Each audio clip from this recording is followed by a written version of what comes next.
Oi, amores. Boa tarde, boa noite. Oi, Gabi. Tudo bom, amada? Ontem foi massa, né? Nossa festinha. Nossa festinha lá no canal do YouTube. 1 ano do canal do YouTube.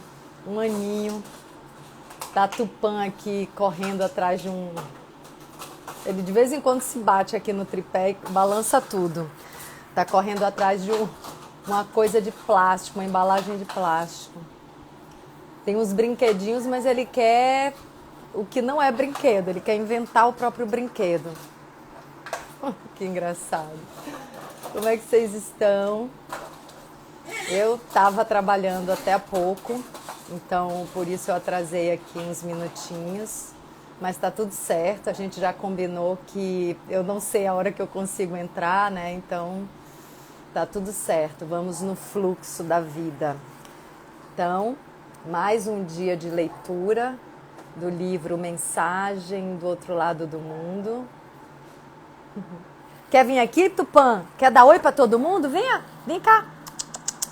Não, não é a barriga. Vem aqui com a tia Ingla, venha, venha. Me dá barriga. Venha com a tia Ingra. Oh, meu Deus! O papai dele trouxe ele. Oh, gente. Gente. A gente estava na pracinha, eu achei que ele ia chegar molinho, cansado, mas que nada, tá cheio de energia. Ai, fofula. Ai, fofula. Ponto. Deu boa noite para todo mundo? Oi, gente. Tchau, tchau. Vai brincar. Nossa, ele tá a 1000, assim, muita energia. Então, gente, como é que vocês estão? Que lindo, né, Mag? Muito lindo. Boa tarde, o Jorge fala. Aqui já tá meio-noite. Gente, acho que eu vou começar a ler, né? E a gente conversa depois. O que é que vocês acham? Tô ansiosa para retomar essa história. Então vamos começar a leitura logo. A gente está lendo o livro Mensagem do Outro Lado do Mundo, de Marlo Morgan. Quem está chegando aqui, né, pela primeira vez, é a história de uma... Ai, meu Deus, soltei aqui a página. É a história de uma americana que foi para um encontro com aborígenes no deserto australiano e aí é surpreendida com um convite, quase uma imposição, né? Um convite irrecusável pelas circunstâncias para atravessar o deserto, né? Para fazer uma viagem que ela não sabia quanto tempo ia durar e dura 3 meses. Então é um grande mergulho no universo interno dela, porque é através desse autoconhecimento que ela consegue ir superando os desafios. Tá, agora deixa eu achar aqui. Chapéu do Deserto eu li. Pronto. Gente, é muito lindo esse livro. Então vamos lá, vamos continuar nossa grande aventura pelo deserto australiano e pelo nosso mundo subterrâneo interno. Capítulo 10, Joias. Quanto mais andávamos, mais calor fazia. Quanto mais quente, mais vegetação e vida desapareciam. Caminhávamos por um terreno basicamente de areia, com alguns caules mortos e secos que apareciam em moitas. Não se via nada à distância, nenhuma montanha, árvore, nada. Era um dia de areia, areia e areia. Nesse dia, levávamos uma vareta inflamável. Trata-se de um pedaço de madeira que se mantém aceso ao ser agitado suavemente. No deserto, onde a vegetação é tão preciosa, qualquer peça encontrada que garanta a sobrevivência é utilizada. A vareta inflamável era usada para acender a fogueira da noite, quando a relva seca se torna uma dádiva. Observei membros da tribo coletando os raros montes de esterco deixado pelas criaturas do deserto principalmente pelos dingos. Revelaram-se um combustível inodoro e poderoso. Todos possuíam múltiplos talentos. Essas pessoas passam a vida explorando suas capacidades de músico, curandeiro, cozinheiro, contador de histórias, etc., e se dando novos nomes e promoções.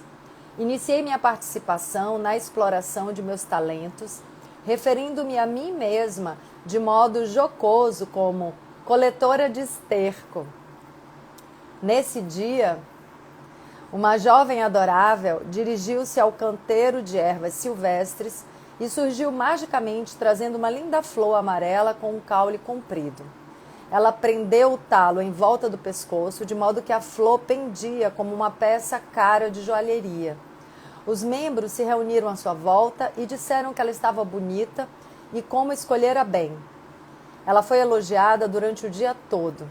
Eu percebi a sua excitação por estar se sentindo especialmente bela naquele dia. Ao observá-la, lembrei-me de um incidente ocorrido em meu consultório pouco antes de partir dos Estados Unidos. Uma paciente que sofria uma grave crise de estresse me procurou. Quando lhe perguntei como estava, respondeu como a companhia de seguro havia elevado as taxas de um de seus colares de diamantes para mais $800. Conhecer alguém em Nova York que alegara poder fazer uma cópia exata do colar com pedras falsas. Ela iria para lá, esperaria até estar pronto e, ao retornar, guardaria seus diamantes na caixa forte de um banco. Isso não eliminaria a alta taxa de seguro nem sua necessidade, pois mesmo no melhor banco não há uma garantia total, mas a taxa seria bem mais reduzida.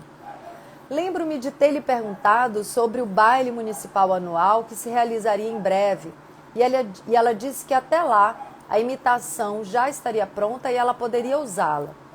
No final do dia, no deserto, a jovem da tribo das pessoas reais pôs a flor no chão e a devolveu à Mãe Terra. Havia servido a seu propósito. Ela estava muito grata e fixara a lembrança da atenção que recebera naquele dia. Confirmara ser uma pessoa atraente, mas não manteve apego ao objeto envolvido.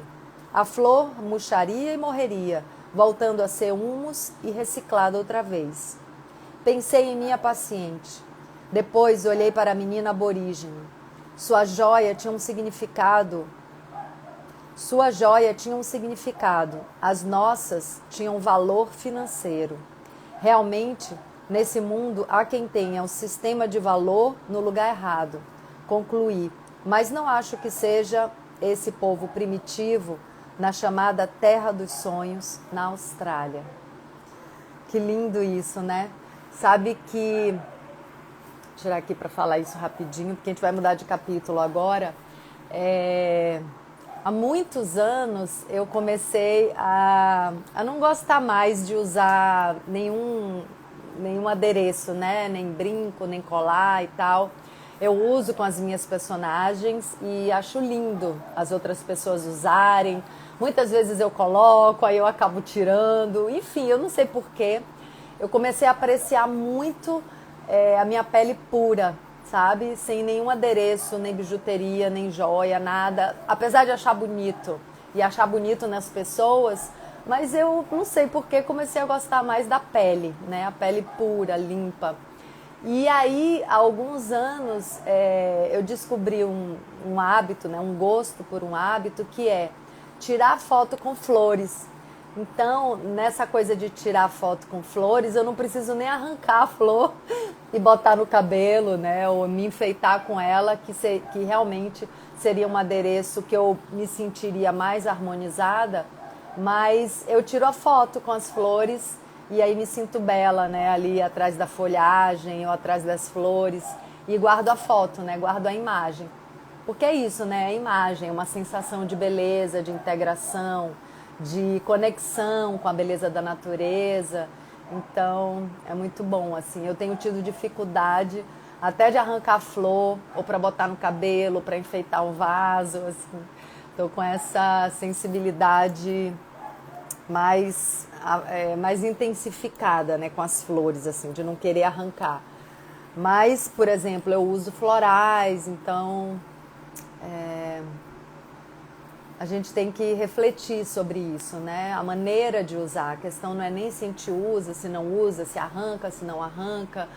Qual é o sentido de sagrado, qual é a necessidade real, né, de arrancar, e qual é o nosso sentimento de gratidão por aquela flor estar nos servindo, ou através de um floral, ou através de um enfeite. Então, é mais para a gente refletir mesmo sobre isso. Capítulo 11. O molho. O ar estava tão quieto que eu podia sentir o cabelo crescendo nas axilas. Também sentia o calor da sola dos pés se tornando... O calo na sola dos pés se tornando mais espesso à medida que as camadas mais profundas da pele se ressecavam. Nossa marcha deu uma parada abrupta.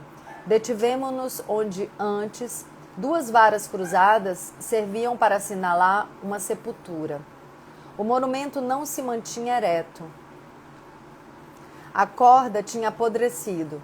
Agora, no solo, só havia 2 galhos, um comprido, outro curto. O ferramenteiro juntou-se e apanhou... O ferramenteiro juntou-os e apanhou uma tira fina de couro em sua sacola. Usando o tecido animal com uma precisão profissional, refez a cruz. Várias pessoas cataram pedras grandes nas proximidades e as colocaram sobre a areia, obedecendo a um padrão oval. O sinal da sepultura foi fixado na terra. É um túmulo da tribo? Perguntei a Ota. Não, respondeu. Abriga um mutante. Esteve aqui há muitos anos atrás. Há muito tempo foi esquecido por seu povo e, possivelmente, até mesmo pelo sobrevivente que o enterrou. Por que então o refizeram? Perguntei. Por que não?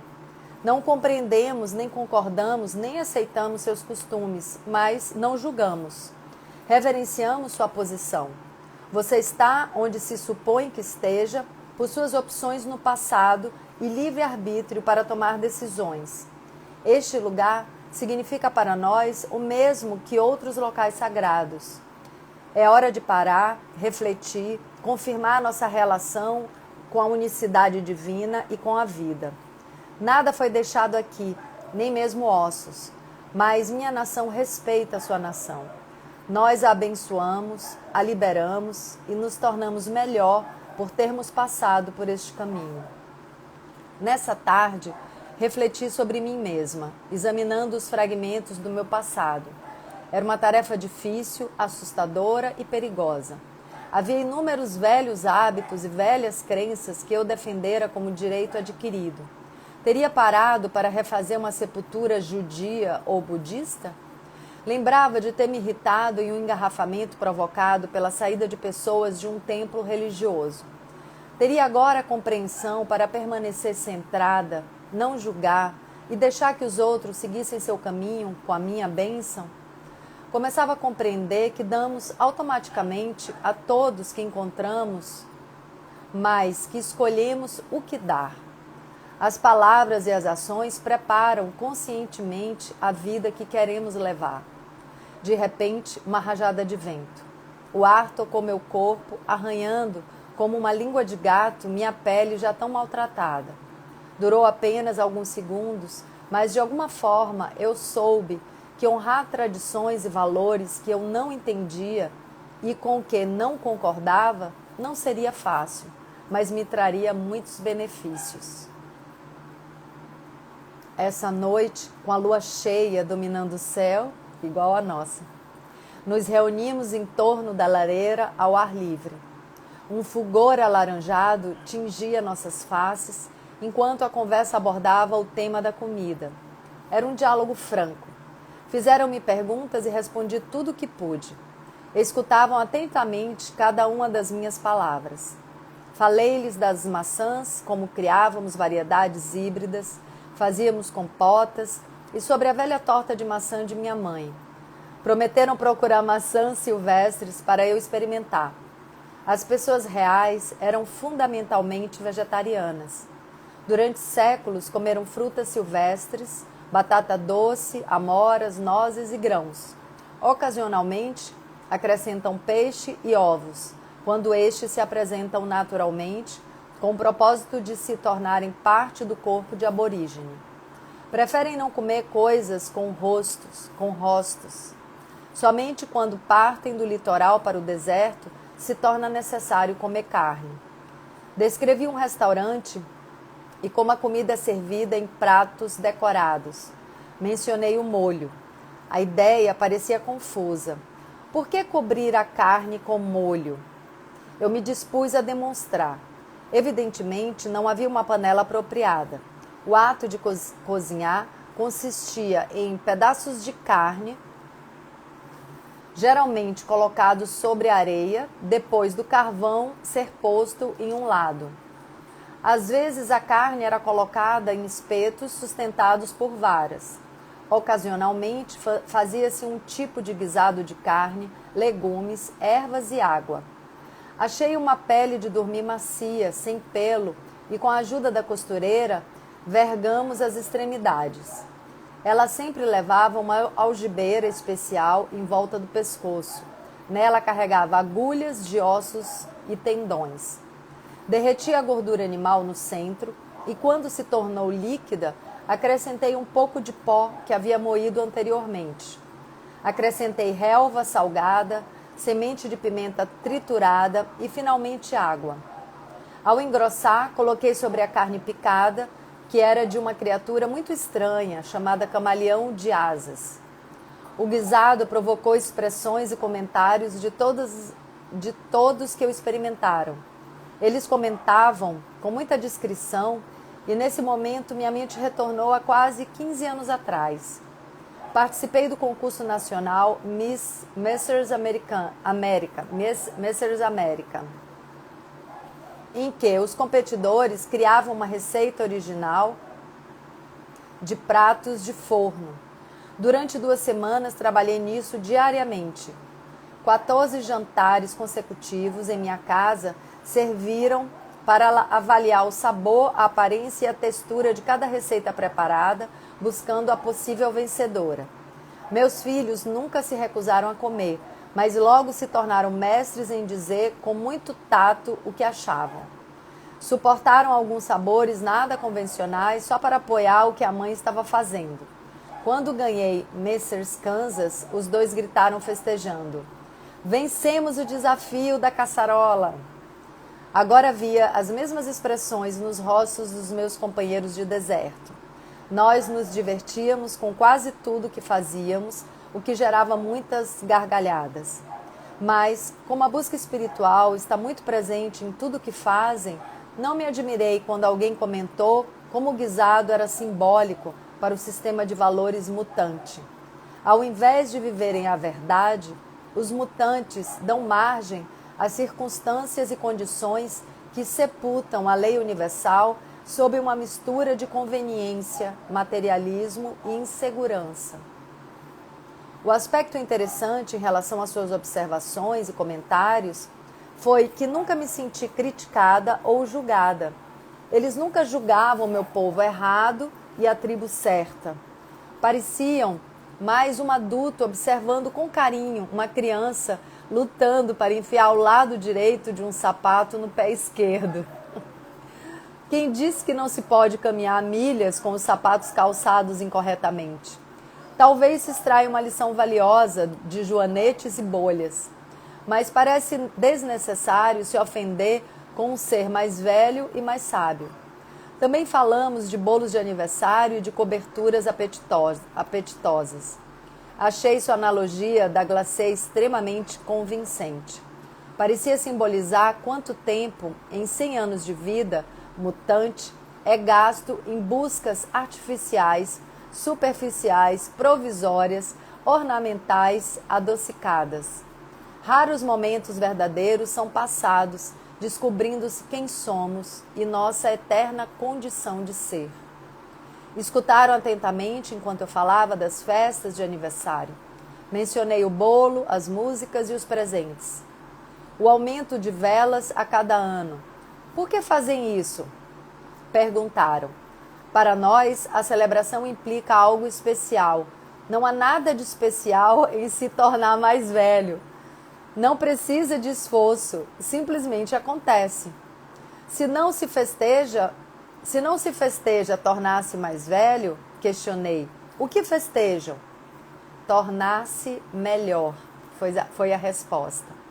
Celebramos se neste ano nos tornamos uma pessoa melhor, mais sábia do que no ano anterior. Só você pode saber, por isso, é você que diz aos outros quando deve haver a festa.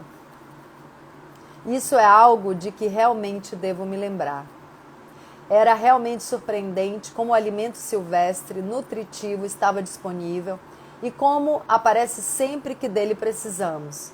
Em regiões secas, em que a vegetação parece inóspita, seu surgimento é ilusório. No solo estéril, há sementes com cascas muito espessas. Quando chove, as sementes se enraizam e a paisagem se transforma. Contudo, em poucos dias, as flores completam seu ciclo de existência, os ventos dispersam os grãos e a terra volta à condição árida e ressecada. Através do deserto, nas areias mais tropicais, próximas ao litoral e ao norte, preparamos refeições fartas usando um tipo de vagem. Encontramos frutas e um mel maravilhoso para o chá de córtice de sassafrás. A certa altura, tiramos lascas de córtice das árvores. Eram usadas para nos abrigar, para envolver a comida e para mascar, por sua qualidade aromática que eliminavam resfriados, dores de cabeça e congestão de mucosa. Vários arbustos continham folhas com óleos medicinais para o tratamento contra a bactéria. Gente, eu me lembrei, falar para vocês isso, eu me lembrei no ano passado, quando eu e o Guilherme, eu e meu filho, fomos visitar o Almissáter no Pantanal. A gente algumas vezes saiu para andar a cavalo, né? E aí o Almir mostrava um monte de coisa, né? Mostrava uma árvore que a onça gosta de afiar a unha, né? Então tem a marca da unha da onça certinho assim na árvore, muito legal. É uma casca assim um pouco mais macia, né? Tipo uma lixa para lixar a unha. E aí tinha uma árvore que ele falou que era cura tudo, que a casca da árvore era cura tudo. Então ele tirava a casca dessa árvore e a gente mastigava, era assim meio amarguinha, gostosinha, sabe? Dava vontade de ficar mastigando aquela casca de árvore e era cura tudo. Então eu lembro que aí a gente pegou um pouco daquela casca e levou. Aí teve um dia que eu tava com um pouquinho de dor de cabeça, provavelmente o calor, e aí eu mordia aquela casquinha e curava a dor de cabeça. Qualquer coisa tem. Aí quando a gente quer se curar, a gente tem essa casca de árvore que cura tudo, que cura mesmo porque a gente quer se curar, né? Como se o nosso eu superior usasse essa casca de árvore para trazer a cura. No fundo, eu acho que é a gente que está se curando sempre. E aí eu me lembrei dessa árvore cura tudo, porque aqui, por suas qualidades aromáticas que eliminam resfriados, dores de cabeça e congestão de mucosa, era a casca de uma árvore. Vários arbustos continham folhas com óleos medicinais para o tratamento contra bactérias. Atuavam como adstringente que livram o corpo de infecções e parasitas.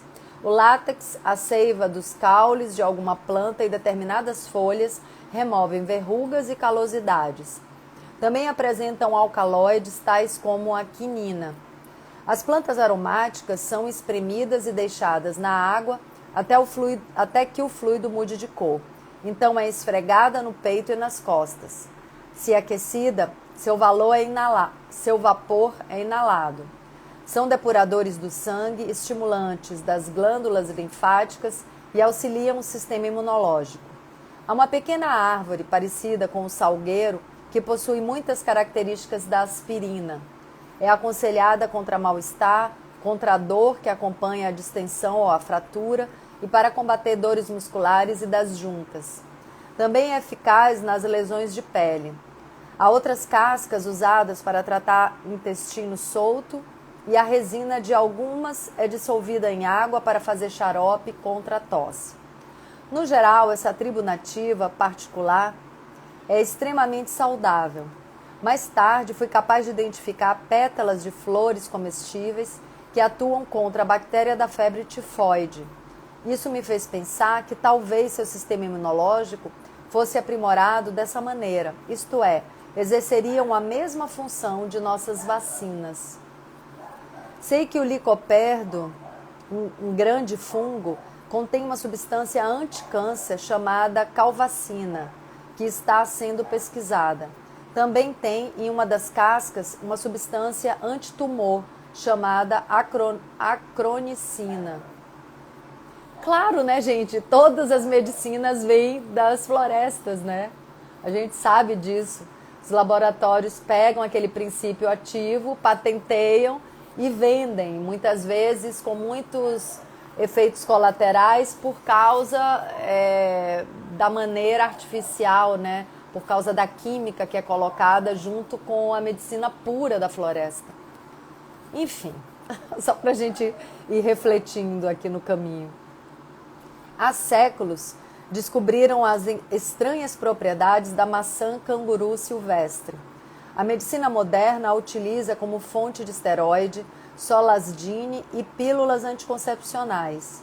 O ancião informou-me que eles acham que determinadas vidas foram trazidas ao mundo para ser bem acolhidas, amadas e planejadas. A nova vida para a tribo das pessoas reais, desde o começo dos tempos, sempre foi um ato criativo consciente. O nascimento significa dar um corpo terreno a uma alma.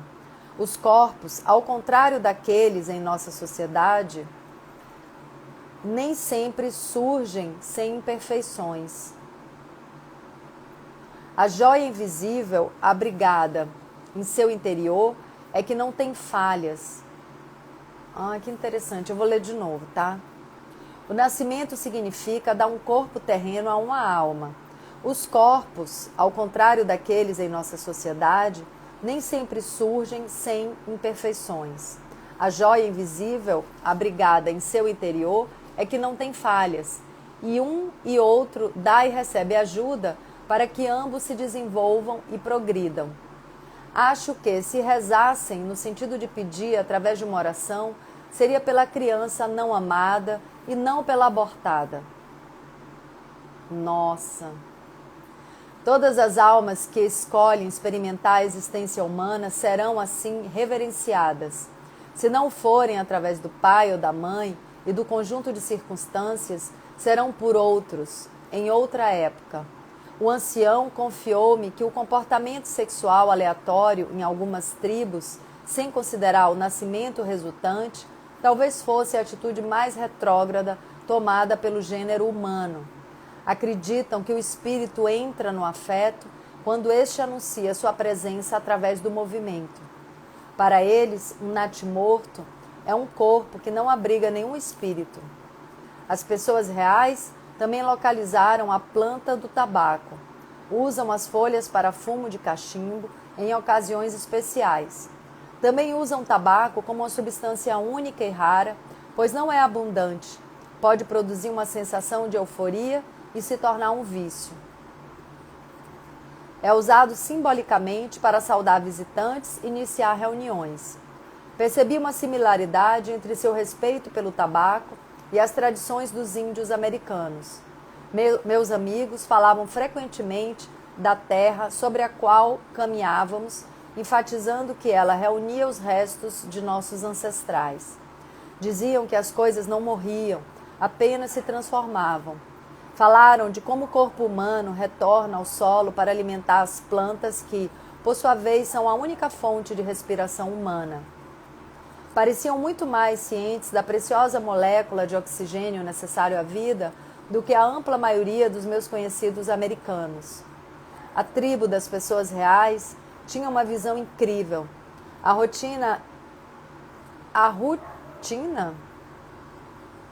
rutina encontrada em várias plantas é uma substância química usada em remédios oftalmológicos para o tratamento de fragilidade capilar de vasos sanguíneos do olho. Durante os milhares de anos que tiveram a Austrália só para eles, aprenderam como a comida afeta o corpo. O problema do alimento que cresce em regiões selvagens é o grande número de espécies venenosas. Eles reconhecem imediatamente o que é prejudicial.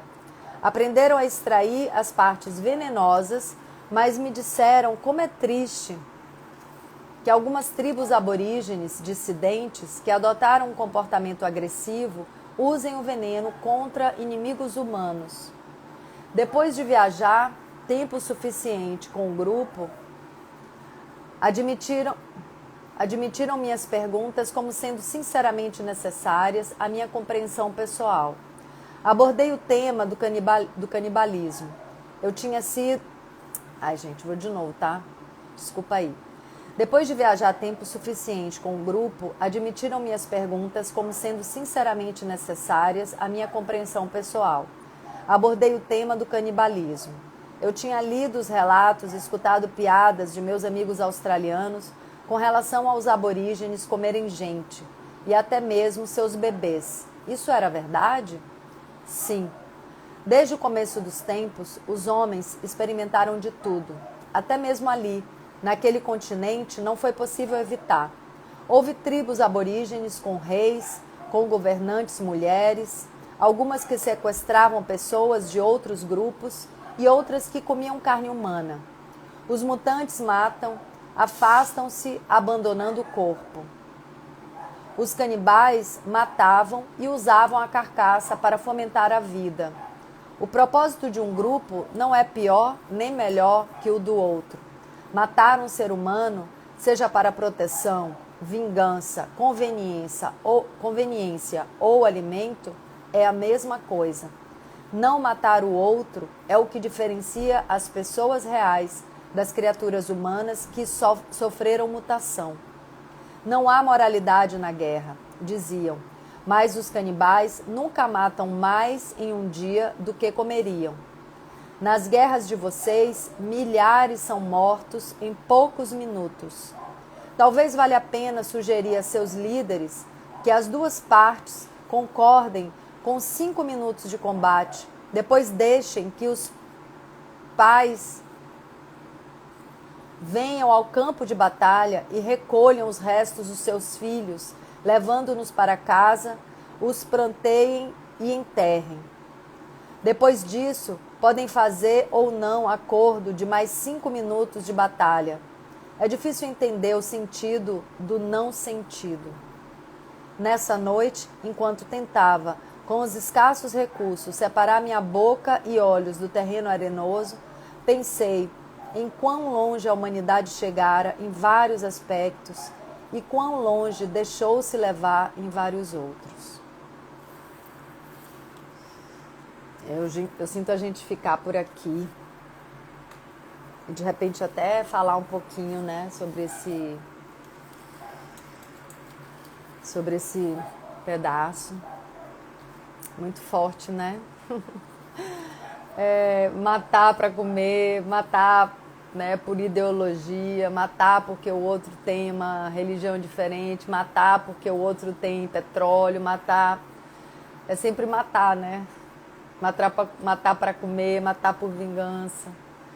Uma outra pessoa é sempre matar, então existem muitas maneiras também, né, de agressão, que não só a morte.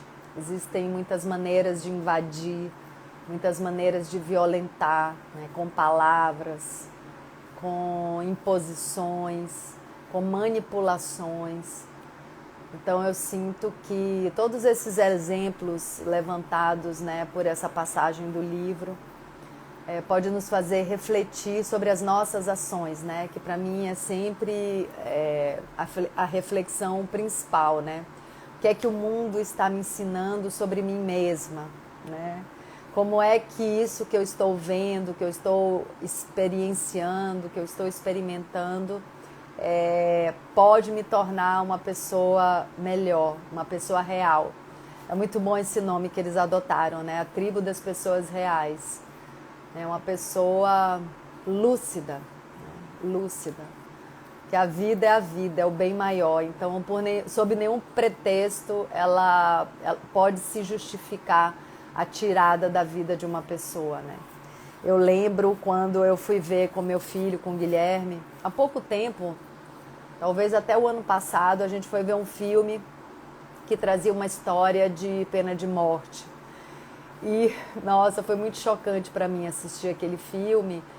E o tempo todo, a pergunta que não queria calar era: quem é mais assassino? O assassino que matou primeiro ou o assassino que matou segundo?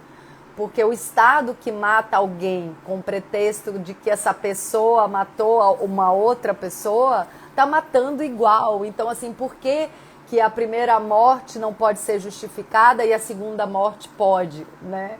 Então, assim, é um assassino matando outro assassino. Aquilo, assim, brigava dentro de mim, assim, né? Como é que as pessoas não enxergam isso? Que loucura, né? Como a gente virou mutante mesmo, né? E perdeu essa habilidade de enxergar o óbvio. É isso. E somos todos nós, né? A família humana. Então, eu sinto que cada um de nós fazendo esse retorno a uma pessoa real, a ser uma pessoa real, mais lúcida, mais conectada com o coração, com a alma, né, e com a verdade, né? Talvez seja essa palavra, não sei. Se a gente faz esse retorno, esse resgate, a gente pode, de alguma maneira, estar vibrando isso para a teia da vida, vibrando isso para o campo de consciência da família humana. Eu acho que é a única maneira da gente fazer alguma diferença. E aí, só mais uma coisa que eu quero trazer. A gente a gente não tá há 1 hora, né? Então, não quero me estender muito, mas teve uma coisa também que foi tocado hoje aqui, né, no trecho. Tem uma pergunta ali na caixinha de pergunta, vou abrir. Que eu achei muito interessante, que é como eles tratam o não nascido, né?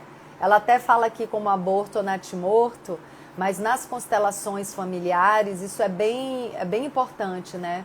A gente chama um bebê que não nasceu de não nascido.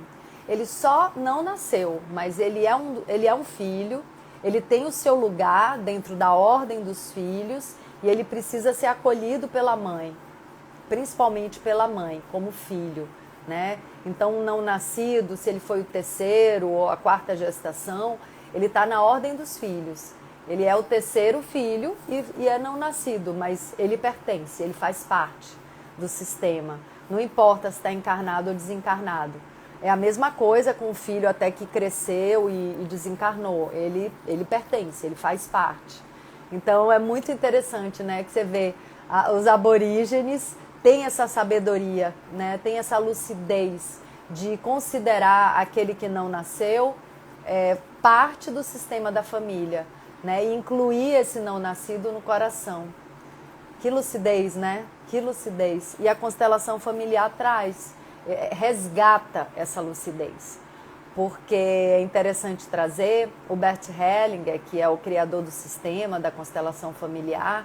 Ele criou esse sistema depois de mais de 10 anos convivendo com tribos Zulus na África.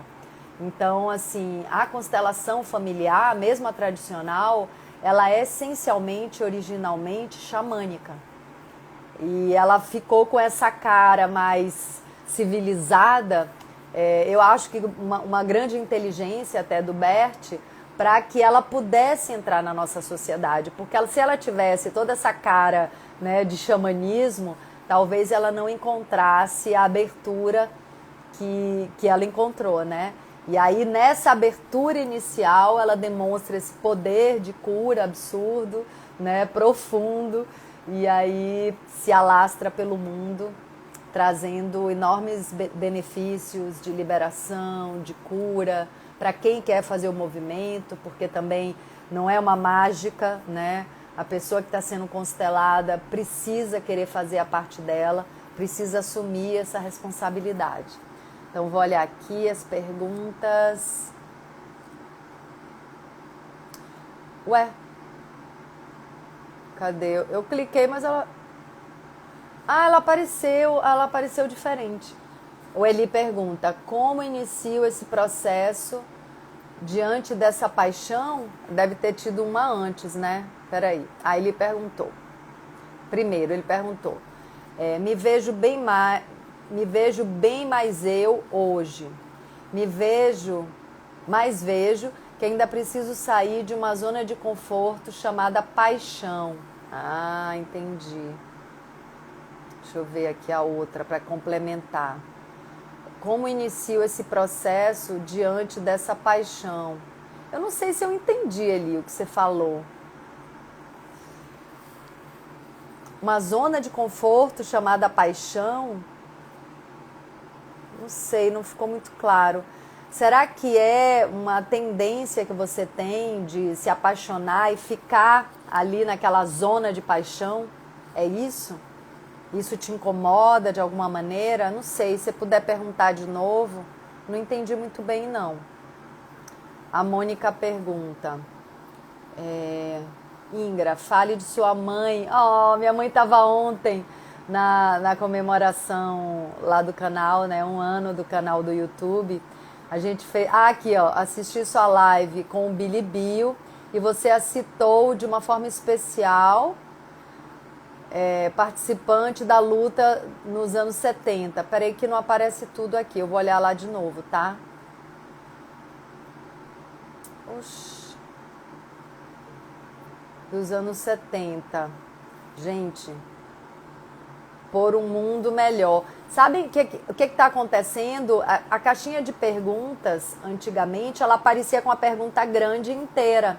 Ela agora está aparecendo com a pergunta pequenininha e ela corta um pedaço da pergunta. Mas eu consegui ler. Até estou com óculos aqui, podia ter colocado, mas eu consegui ler. Então, assim, né, dessa construção de um mundo melhor. Então, primeiro... Mônica, é interessante que você colocou aqui, participou da luta nos anos 70 por um mundo melhor. Eu não sei se esse movimento do qual minha mãe participou tinha essa postura de luta. Minha mãe foi hippie, né? Minha mãe e meu pai foram hippies. E a maneira deles atuarem, aquela geração dela atuar, foi por uma vida mais amorosa, mais livre. Então, por exemplo, lá em Salvador, né, na Bahia, né, perto de Salvador, tem a Arembepe, uma cidade, e lá tinha uma aldeia hippie famosa, era famosa no Brasil todo, que as pessoas não usavam roupa. Então eu me lembro de ter ido lá algumas vezes, ficava todo mundo à vontade, né, nas famílias, com seus filhos. Então, assim, foi uma primeira tentativa de trazer uma vida mais livre, né, de amarras, de artificialidades. Então, assim, as pessoas não usavam roupa, buscavam um estilo de vida também mais natural. Então, minha mãe cresceu, e eu cresci, né? Minha mãe criou a gente, ensinando pra gente, passando pra gente essa vida mais natural. Então, assim, a gente não tomou antibiótico quase, foi muito raro minha mãe dar um antibiótico. Ela criou a gente dando homeopatia. Eu lembro, eu muito pequena, e depois quando os meus irmãos nasceram, ainda bebês, tendo febre, minha mãe dando antibiótico, bolinhas, né? Ou então gotinhas de hora em hora, tendo esse trabalho, esse enorme esforço para não dar antibiótico. Então, assim, uma dedicação mesmo. Eu me lembro de minha mãe também trazendo pessoas que sabiam fazer uma comida mais natural e que tivesse algum sabor. Então, usando arroz macrobiótico, na época chamava arroz macrobiótico, não era arroz integral. Açúcar preto, não era açúcar mascavo, era açúcar preto. Então, minha mãe buscava receitas saborosas com comidas naturais, ensinava pra gente. A gente foi morar num sítio quando eu tinha 9 anos, que ela queria ver a gente brincando na terra, subindo em árvore, catando fruta no pé. Então, nossa, ela foi incrível, né? Assim, trazendo uma visão de mundo muito mais natural, né? De integração com a natureza. E é interessante agora eu estar resgatando isso. Não sei se você é minha colega, Mônica, na ecopsicologia, já que você falou do professor Marco Aurélio Bilibio, né? Que é uma grande inspiração. O professor Marco Aurélio é um ecopsicólogo, é o presidente do Instituto de Ecopsicologia aqui no Brasil. E, enfim, eu agora estou na formação, inclusive, não sei se a Mônica está. E é muito interessante, né? Como agora eu entendo por que eu cresci nesse ambiente de conexão com a natureza e porque em todos os momentos de distração e de sofrimento e de crise que eu passei na minha vida, eu buscava a natureza, eu buscava voltar a um convívio mais intenso com a natureza. E hoje eu percebo isso assim com muito mais clareza, né? O poder transformador, curativo, restaurador da mãe natureza, né? De estar perto da natureza. Então, assim, a minha formação, né? Tudo que minha mãe me ensinou, né? Fazer bonecos em casa, criar brinquedos, construir brinquedos em casa, fazer bonecos de papel machê, fazer teatrinho, tudo isso também me trouxe uma visão da arte muito mais integrada com o dia a dia, né? Então, assim, para mim a arte é uma coisa natural, é a expressão da alma, né? Se expressar artisticamente deveria fazer parte da vida de todo mundo, porque a arte é a expressão da alma. Então, assim, quando qualquer pessoa de qualquer profissão senta e faz um desenho, ou pega uma massinha e expressa ali o que está sentindo, ou dança, ou canta, né? Ou faz uma cena, bota para fora o que está ali lhe afligindo, né? Suas próprias sombras.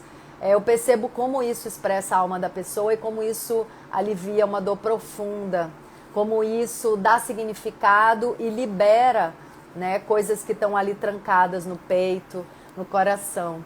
Então, assim, eu sou muito grata à minha mãe, muito, Alba Regina, muito grata.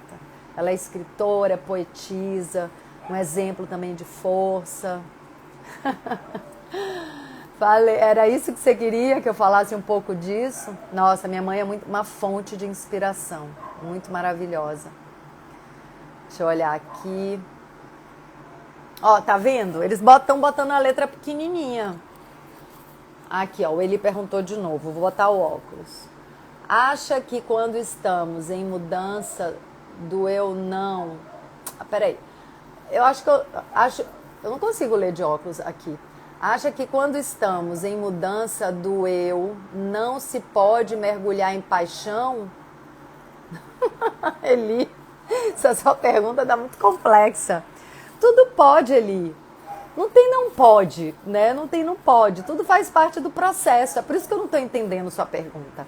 Não tem não pode, né? A vida é uma grande experiência e vale tudo. E tudo pode.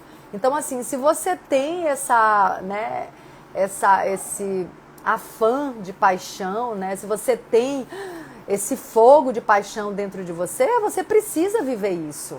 Né? Eu não sou contra quase nada, mas eu sou contra a gente tentar sufocar tendências nossas pessoais, né? Tentar sufocar desejos. Eu acho que os desejos estão trazendo necessidades de experiências, né?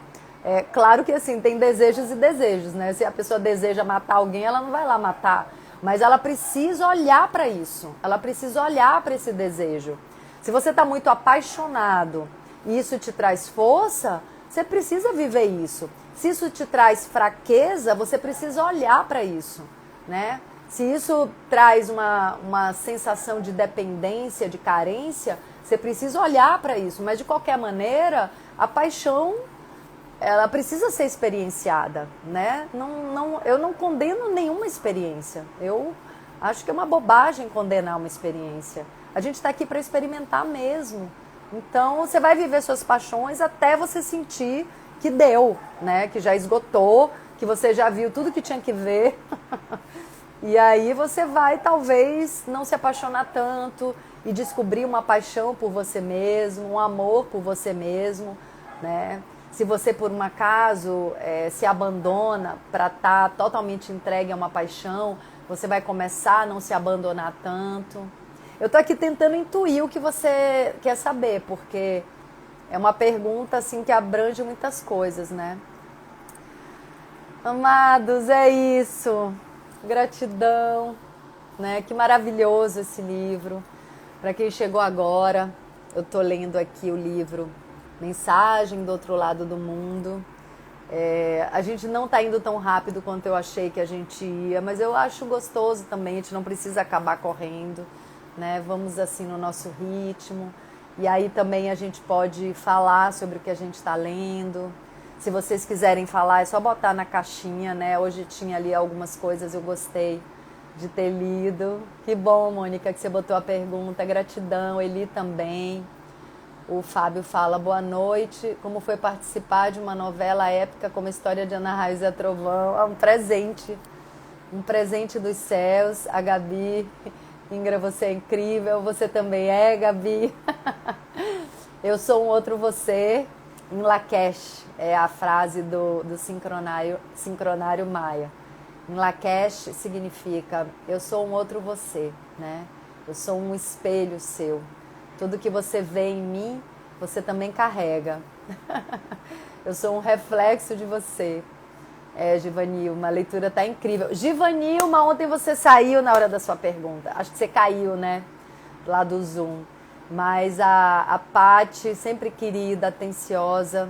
Não posso falar muito bem dela, senão ela me bate depois. Ela não quer ficar sendo muito citada, mas a Paty leu sua pergunta. Gratidão, viu, Givanilma? Gratidão a todos que estiveram lá ontem. Tupã, você quer vir dar tchau pro povo? Vem dar tchau. Vem, Tupanju. Agora ele tá quietinho. Que ele correu, latiu e agora cansou. Quer vir, Tupã? Vem, Tupã. Vem com a tia Ingra. Ele me dá barriga. Não, vem cá pra eu te pegar. Venha. Venha pra cá pra tia Ingra, vem. Vem que tia Ingra vai te mostrar aqui. Ponto. Tupanju, venha. Bem molinho. Ó, tia, ó, Tupanju. Dá tchauzinho pra tu. Não precisa lamber boca, não. Dá tchauzinho. Tupanju. Aqui, ó. Ó, Tupã. Tchau, gente. Tchau. Ele adora ficar ouvindo a historinha. Ele dorme sempre enquanto a tia Ingra lê o livro, né? Sempre dorme. Então, tchau, gente.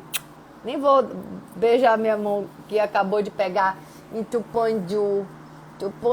Bicho é bicho, gente é gente. É isso aí. Pronto.